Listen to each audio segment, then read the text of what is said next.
हे अर्जुन, तुझे इस असमय में यह मोह किस हेतु से प्राप्त हुआ? क्योंकि न तो यह श्रेष्ठ पुरुषों द्वारा आचरित है, न स्वर्ग को देने वाला है, और न कीर्ति को करने वाला ही है। इसलिए हे अर्जुन, नपुंसकता को मत प्राप्त हो, तुझ में यह उचित नहीं जान पड़ती। हे परंतप, हृदय की तुच्छ दुर्बलता को त्याग कर युद्ध के लिए खड़ा हो जा।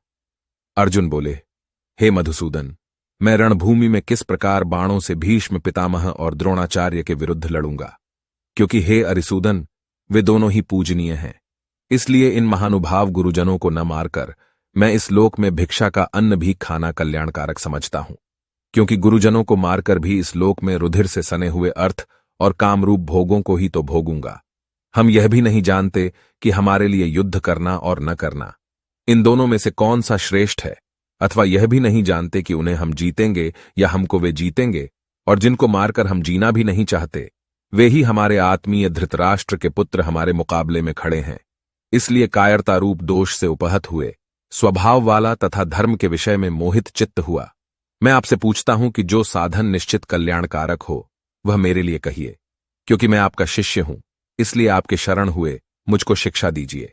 क्योंकि भूमि में निष्कंटक धन धान्य संपन्न राज्य को और देवताओं के स्वामीपने को प्राप्त होकर भी मैं उस उपाय को नहीं देखता हूं जो मेरी इंद्रियों को सुखाने वाले शोक को दूर कर सके।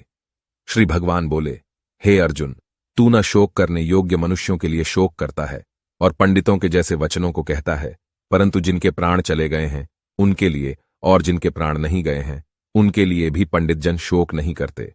न तो ऐसा ही है कि मैं किसी काल में नहीं था, तू नहीं था, अथवा ये राजा लोग नहीं थे, और न ऐसा ही है कि इससे आगे हम सब नहीं रहेंगे। जैसे जीवात्मा की इस देह में बालकपन, जवानी और वृद्धावस्था होती है, वैसे ही अन्य शरीर की प्राप्ति होती है। उस विषय में धीर पुरुष मोहित नहीं होता। हे कुंती पुत्र, सर्दी गर्मी और सुख दुख देने वाले इंद्रिय और विषयों के संयोग तो उत्पत्ति विनाशशील और अनित्य हैं। इसलिए हे भारत, उसको तू सहन कर। क्योंकि हे पुरुष श्रेष्ठ, दुख सुख को समान समझने वाले जिस धीर पुरुष को ये इंद्रिय और विषयों के संयोग व्याकुल नहीं करते, वह मोक्ष के योग्य होता है। असत वस्तु की सत्ता नहीं है और सत का अभाव नहीं है। इस प्रकार तत्वज्ञानी पुरुषों द्वारा इन दोनों का ही तत्व देखा गया है। नाश रहित तो तू उसको जान जिससे यह संपूर्ण जगत दृश्य वर्ग व्याप्त है। इस अविनाशी का विनाश करने में भी कोई समर्थ नहीं है। इस नाशरहित अप्रमेय नित्य स्वरूप जीवात्मा के ये सब शरीर नाशवान कहे गए हैं। इसलिए हे भरतवंशी अर्जुन, तू युद्ध कर।